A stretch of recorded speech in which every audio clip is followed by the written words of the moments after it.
Salute Bandeko Balandi Safozi TV Kinshasa partout au monde. Toza awana permanence ya IDPS wapepa itozwami na 11e relimité de ko assister bongo na matinée politique oyo bandeko IDPS basilaki bongo na kobenga baimboka kobeta masolo oyo etalami bongo na baenjeu politique oyo eza parmi makambo eza na actualité ya mboka na biso RDC tozwami awa toyo kobeta masolo tokoyeba nini oyo bakoloba na kati ya masolo maye tosangani awa na kati ya siège ya IDPS awa na 11e rue limité wapepa yi tokozwa. Alors boza la jamais déconnecté, boza toujours branché na kati ya masolo parce que à tout à l'heure là le CG Jean-Marc Kaboun a Kaboun a roya bongo na ko palola tope ko pesa sango na maye balengeli pona tongo ya lelo à suivre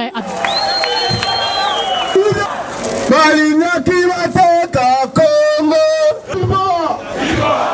Le véritable parti du peuple congolais. Le parti le mieux structuré. Le parti le mieux de l'intégrité territoriale. C'est lui qui pour la bonne gouvernance. Porteur du changement au Congo.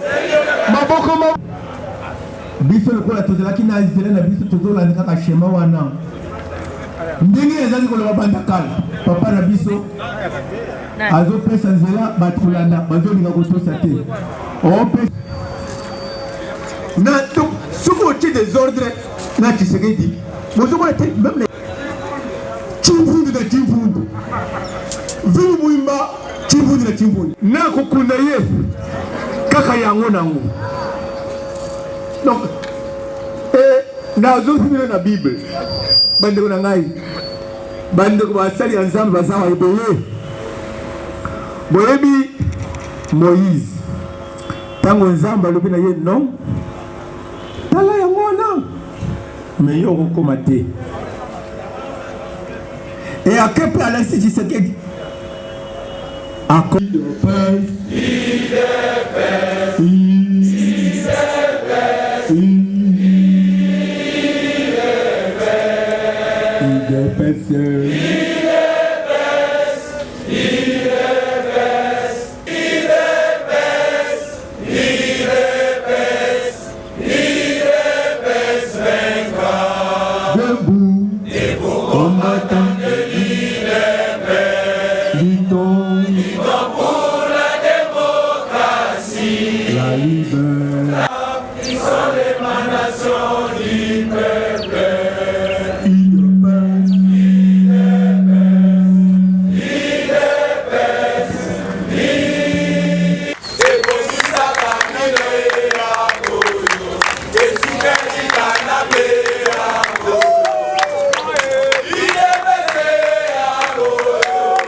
Et maintenant c'est le début de la paix. M. Kabila doit nous prendre en charge. Tout doit se passer dans notre pays. M. Kabila doit nous prendre maintenant en charge.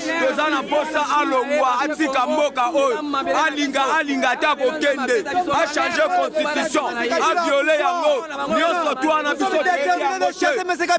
80 millions de personnes. Jamais un individu qui peut défier toute une nation. Et au salamate, à Kokenda linga linga te.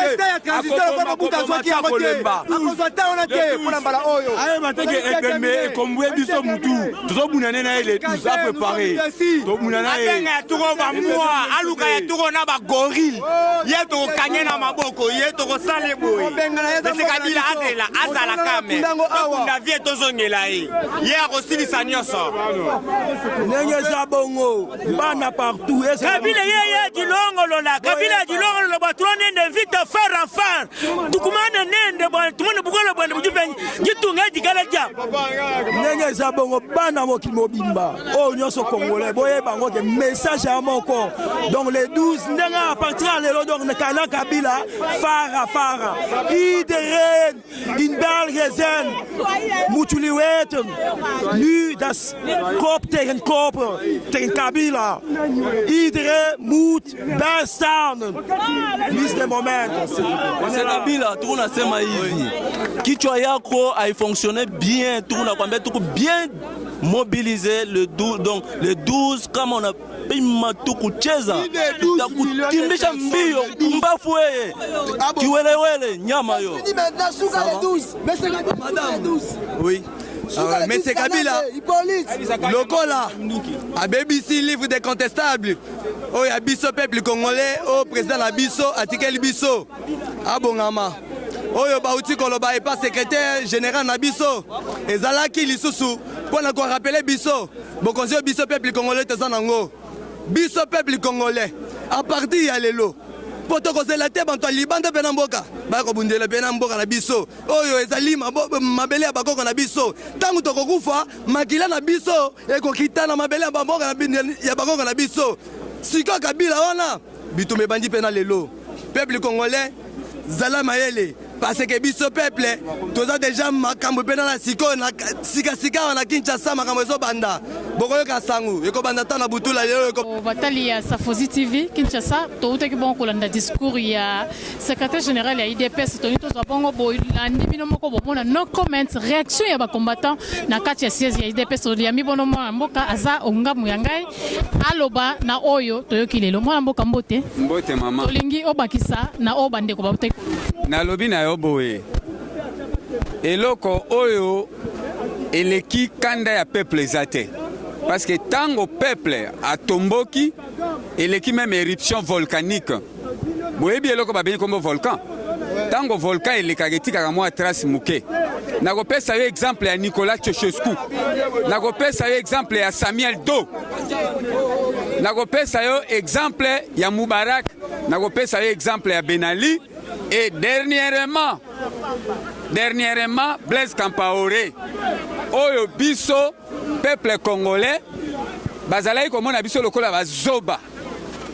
bazalaki komona biso lokola babololé mais cette fois parce que ndenge naza koloba wana je suis en face de Kabila nazali ko s'adresser na yo yeba ke sikoyo ngai personnellement na tombokeli yo na pesaki yo mosala bien que mosala wana oyiba yango mbala mibale mais mbala yo ngai mosala yango na botoli yo olingo ke na malembe te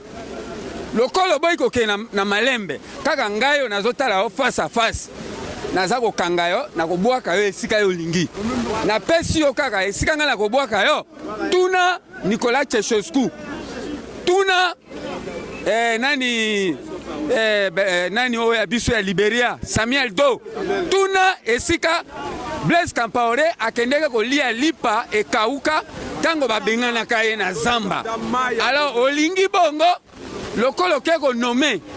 bato ya mabe bamiyibi okomisi siko majorité na omunene est-ce que majorité wana eleki peuple congolais na ebele bazali mwa bato mike biso toza kosouffrir toyebisi yo boye yokana lobelo mese Kabila molimo ya seliba eza nani esprit de mort eza nani kodefaka bamapa ezali nani kozanga mabala ezali nani bashege bandumba kuluna ezali nani menga nazokamwa bato bazokende otungisaka bapaster o paster bondela mpo na nga nazwa mosala na bala molimo ya seliba ezali Kabila lokola yo nyokoli biso na ndenge secrétaire général alobi secrétaire général ye alobi kasi ezali nde likanisio ezali kati na mitema na biso oyo biso tolobi na secrétaire général na peuple congolais tozali décider Kabila tozali kobengana yo kanga bisaka na yo place na yo abuo Pia. Merci beaucoup maman. Merci. Bandeko batali ya Safozi TV to komi bongo na suka ya masolo ya pokwa ya lelo boyoki lolenge kani secrétaire général ya IDPS alobi pe réaction ya ba combattant par rapport ya discours ya CG ya IDPS bolandi bongo na bokebi nyoso bosala biso vraiment attention bolanda ka bongo Safozi TV en direct de Kinshasa na moni bongo na sima ya caméra l'infatigable papa Serge Mabobo Azakana au four et moulin pour encore ramasser bino ba information biso eza le kutete to kitaka sur place yango ne toza awa na kati ya permanence ya IDPS to poisi bongo mbote ebele na mama Anastasie kuna na Londres oya azali bongo molandi na biso monene alandaka pe lisusu sasa mama Brigitte Lusamba na ngambo kuna na mboka na Ngumba France oya za kuna ko sala ete musala oyo kende liboso na tina Safozi TV eza wana pona kopesa bino ba information nyoso na intégralité biso to ko sarate to kitaka na terrain to yaka pona ko ramasser musala na biso to zwa pona kopesa bino bosala biso confiance bokozala jamais déçu bolanda bongo prochain numéro merci.